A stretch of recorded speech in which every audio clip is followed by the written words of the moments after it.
Hello, Schenectady. This is SAC for the community. My name is Anneke Bull, and I'm your host today.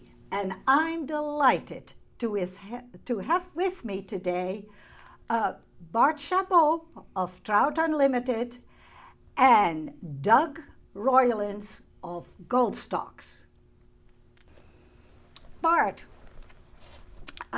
welcome here. Thank you. Doug, nice to meet you today. Yes, nice to and meet you. we were kidding about the Goldstock's name. And currently none of the Goldstock family is involved in the sporting goods anymore. That's correct. There are still plenty of Goldstocks in the area, but my partner and I bought out the family about 30 years ago now.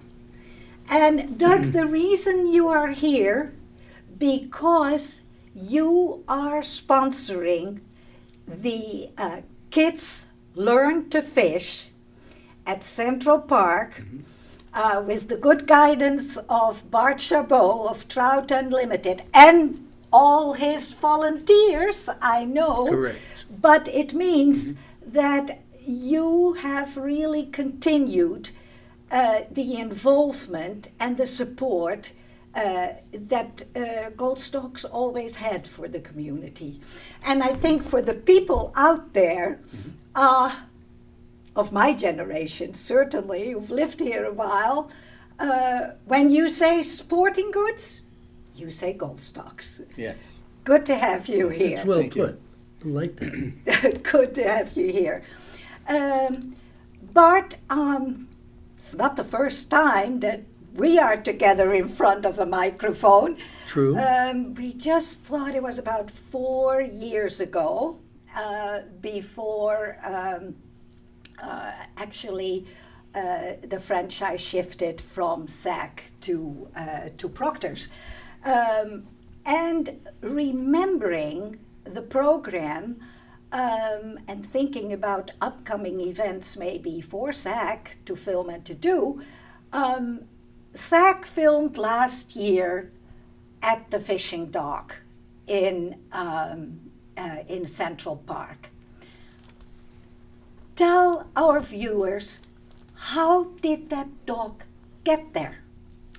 Well, initially, first of all, I must back up and just say that Doug and I have been talking about fishing for kids for some time. And in fact, it was Doug's idea to say that if you can develop a program, I'll be working with you, I'll be behind you. So I really am thankful to Goldstock, who is our primary supporter, in making sure that this thing does take place over the last 10 years. We have done this activity. Initially, we tried to put disabled on the water in Central Park at Iroquois Lake. And we tried to do this with disabled, but the terrain there was not appropriate. It was tapering to the water. People showed up in wheelchairs, and therefore there was no way of holding them back and allowing them to fish comfortably or safely. So we talked with the Parks Department, and then the Parks Department talked with the mayor. At that particular time, it was Mayor Jasinski, and he liked the program, liked the idea. Before all of this, I had talked with Doug and said, can we do something? It was basically, I would like to do this, and he said, I would like to do that as well. The kids in the area need something to work with, for the most part.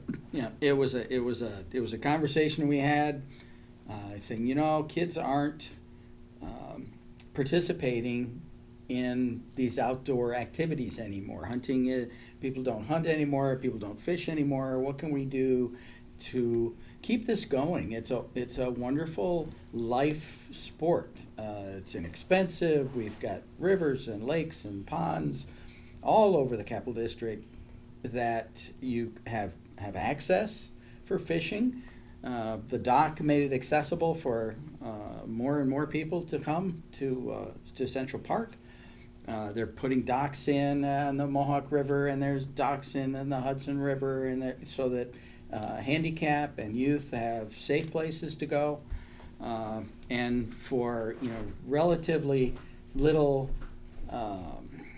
financial interest, in spite of what Bart says, we kind of put this thing together, and it's worked extremely well. We've been thanked by kids and parents alike for teaching people to fish, and they can do it forever. And most of the credit goes to Bart and the Trout Unlimited volunteers, because they show up on the Saturdays and take care of the kids. We help promote it and get prizes for some of the kids, and Bart gives us way too much credit for that. This is not a 50-50 operation. That I could You understand. agree with, You and know I him. understand, Yeah. because You know this guy. I was there last year and observed, and we have here 13 trout volunteers, and there are 2 from Burnt Hills, and for the rest it's Saratoga County, it is Albany County, it is Schenectady County, and we have 12 different locations, towns and cities. So it's really a very committed organization. And when I look at your board members, and when I look at the names of volunteers, they are one and the same. And I would say that thank you to all these board members who are there to help the kids, because without them, it wouldn't be possible. And I remember you saying that. I was picturing you as a trailblazer and originator, and you basically said that, oh, no. But tell a little bit more about the dock and what is available there. Well, in general, what happened there is, being that we had agreed on a collaboration to at least pull this program off, we thought we'd give it a try. And in getting kids there, we felt they've got to have a safe place to fish. So our Trout Unlimited group, I talked with our board of directors, and I said, guys, we need to build a dock. My trade formerly was contracting and remodeling, so I was able to at least justify the background and the intention. So I had given plans to Parks Department, Mayor, City Council, went before them all, and the dock was approved. So then I had to make sure that we secured the funds to get it done. The short story is, we did all of that. We had a collective effort, again, with our guys. It is not one person, as Doug mentioned.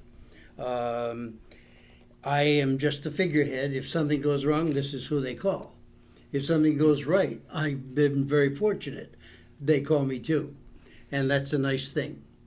For the most part, we finished the dock. The city, in fact, put us in touch with their city surveyors, making sure that the spot was located, not interfering with wires or whatever. They put us in touch with their architects, and that was Synthesis Architects. All the names of the people who have helped us at least put the dock together are emblazoned on a plaque on the stone that is out in front of the dock. We did that, and that was again with volunteers who, some people are more adversed with a computer than a hammer, but we got it done. And then we decided to bring disabled out.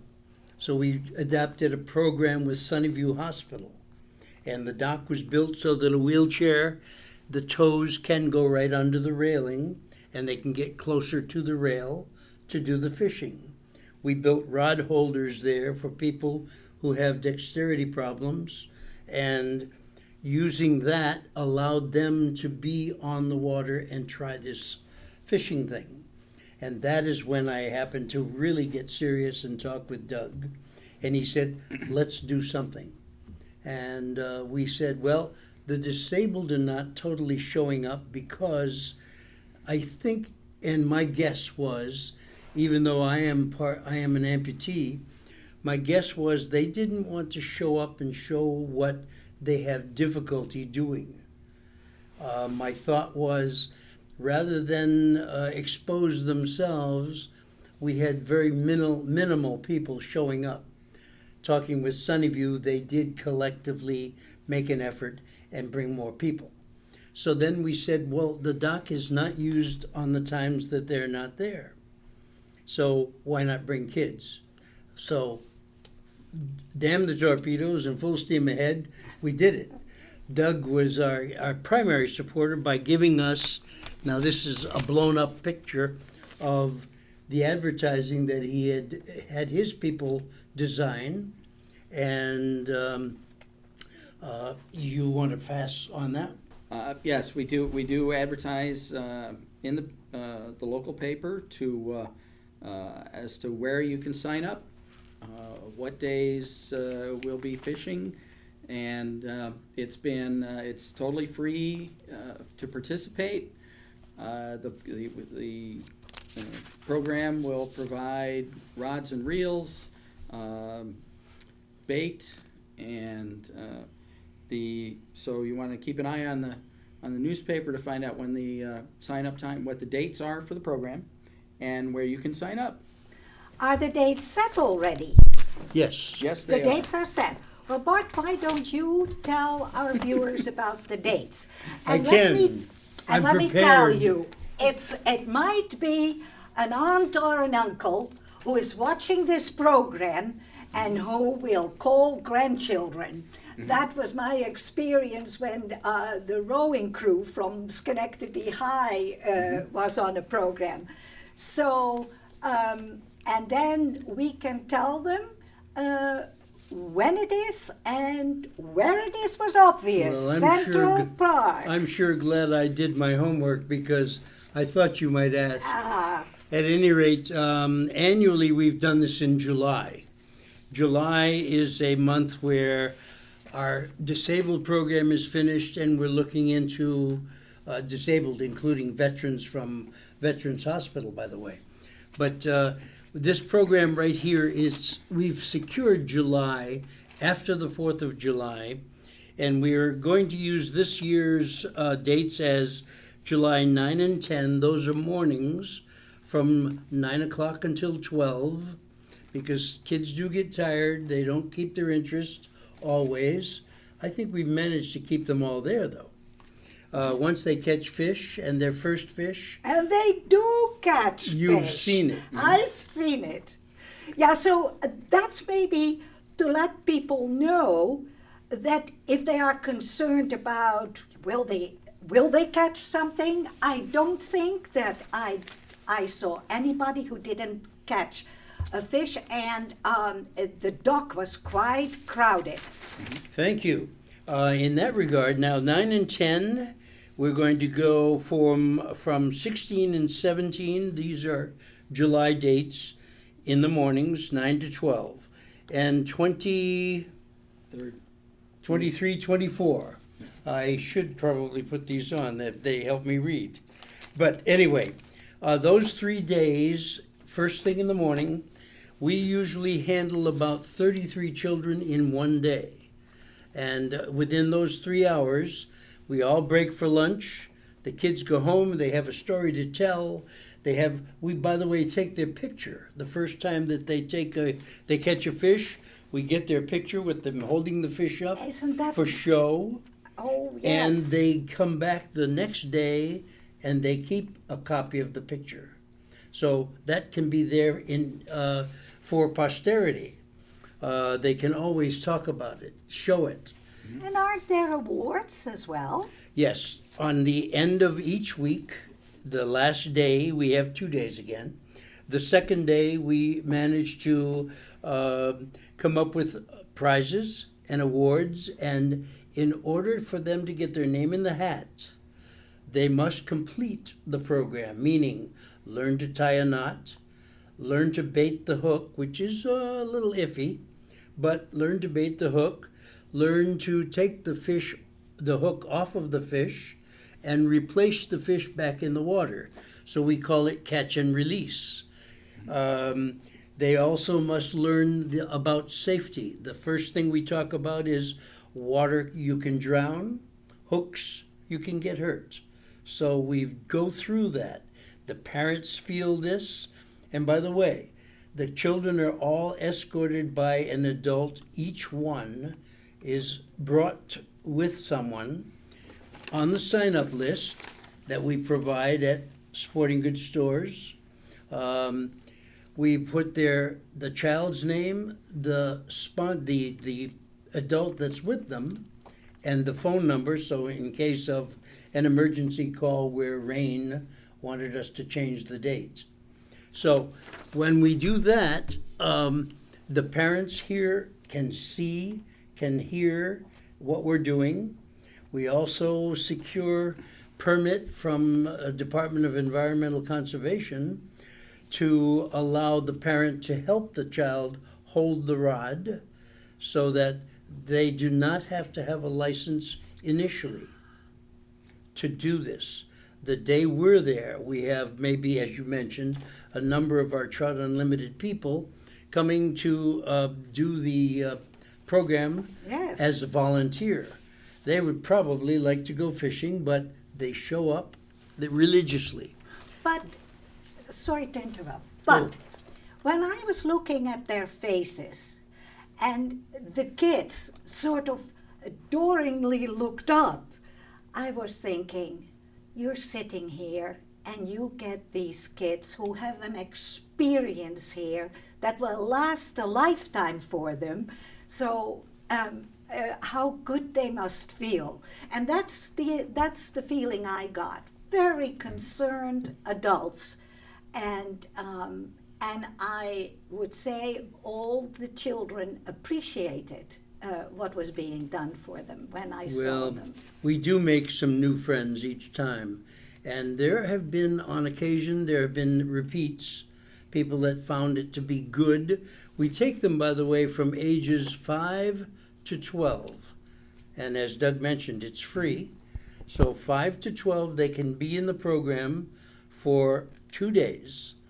And by that time, they should have learned what it is to complete this program, get their name in the hat. I must tell you about one little boy who kind of came in with a little beanie on. He was a little tough kid.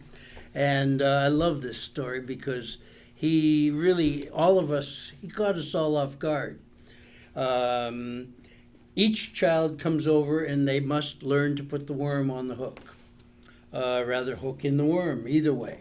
This little guy came over and we said, in order to get your name in the hat, you must do this. I'm not touching that, he said. I said, well, I'm sorry, then I can't put your name in for prizes. And he said, thought about it for a second, reached in his back pocket and pulled out a washcloth. He says, all right, put it right there. That was so cute. And you would have loved it. In fact, that I should have gotten a picture of. But he did hold the worm with his washcloth, put the hook on, and it was successful. Well, what amazed me is to see so many girls and the girls being so successful. There were 2 girls who were sort of in competition last year, and they got 13 fishes each. Mm-hmm. And they were so experienced by the end of the day that, hook out of the back again, and it was really amazing. So, for any mother, it's usually the fathers who take the boys fishing. That was the experience that I had. And do come and do sign up. And there are lots of girls, and I could see that everybody was really having fun. So let it be a challenge for the boys. I must say that there are sign-up areas with the sign-up sheets like this at all the local sporting goods stores and the parks department. They have an office there that they take names. And we get a variety of children from, as you mentioned, all over. When we are finished each particular week, what we'll do is we'll go back to the sporting goods store. They've started the next day, the next week list. And I must say, Doug has been not only just a supporter, but they have also been more of an encouragement. Because there are times when we didn't have as many children, but he said, they'll come.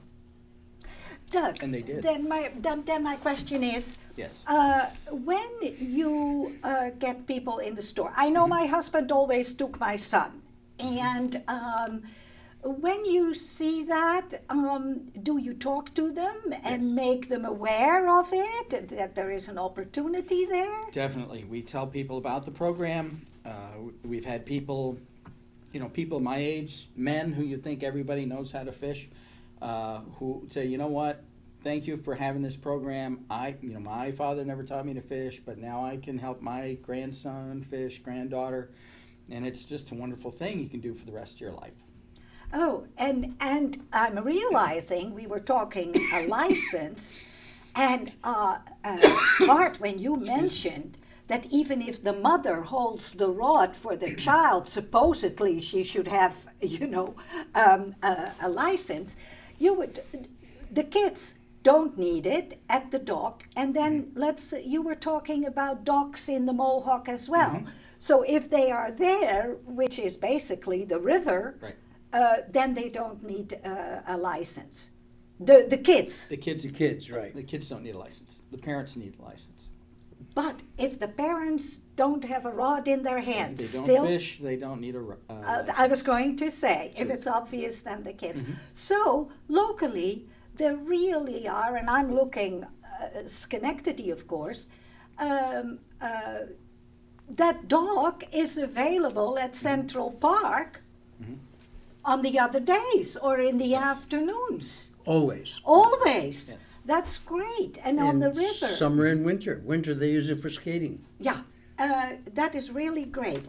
I would like to get sort of to the what, when, where, why.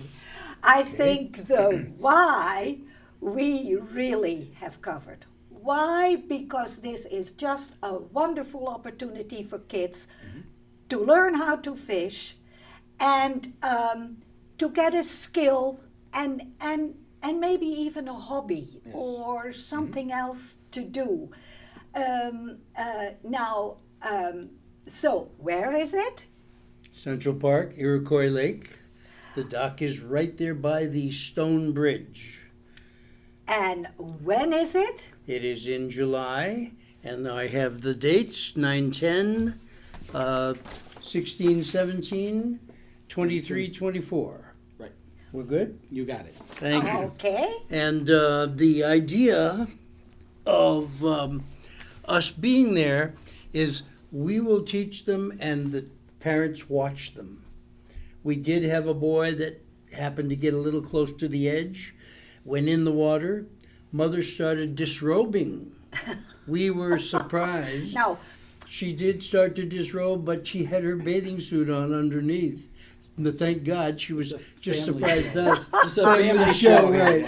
And she did. She jumped right in after him.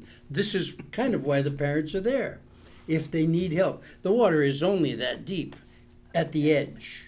but nevertheless. And it's still a matter of that's your child, and 6 inches of water can do the same kind of damage. Yes, We know that. that is dangerous.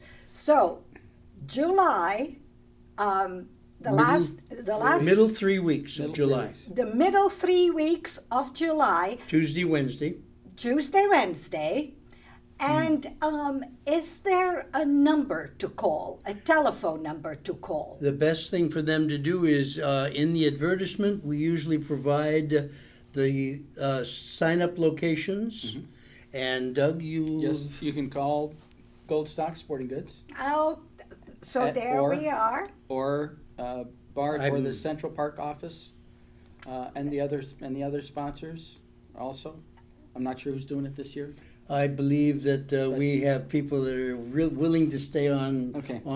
with us from So- here on. So where there's a will, there's a way. Oh, yes. And Oh, if yes. need be, you could call the Gazette even, Probably. the Daily Gazette. The Daily Perhaps Gazette. they would Hometown, just- hometown Our hometown newspaper. paper, It's- yes. That is That's correct. yeah, that's so good in a way, that we have a hometown paper covering the capital region, but nevertheless, it's a Schenectady family. They have had people out there, reporters, doing little stories on what we do, and that has gone over very well.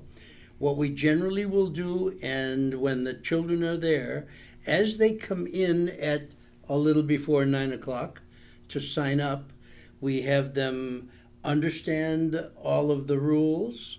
We make sure that they get a copy of the business cards that are given by the sporting goods stores, so that when they're done, if they like it, they can go and purchase their own. They can also show up with their own fishing gear. We'll look it over, make sure it's in proper working condition, and if it isn't, then we send them where they need to get it fixed, if we can't do it on the scene. No, I was saying Trout Unlimited really is in the capital region. And does that mean that basically kids from the capital region can participate? Any child that is 12 or under can participate. It doesn't matter what ethnic group, where they're from. It doesn't matter if they wanted to come over from Vermont. The idea is that your name is on the list. We kind of cut it off at 33 kids because that's as many rods as we have to do this program. And we can't get more than 33 kids around the actual part of the lake where we can keep an eye on them. And I think that it's been successful. Last year we did 192 children. We did, each year it varies, Well- depending upon weather. Let me say this, that I can wholeheartedly encourage people to have their kids participate. Let's hope it's going to be a glorious July, that all the rain is behind us, and that we can see many delighted faces of kids again. And thank you both for being here, being part of this program, and most importantly, thank you very much what you are doing for kids. A pleasure. Kids, learn to fish. Thank you. Thank That's you well for put. being here. Thank you, Anneke, for having us. A pleasure.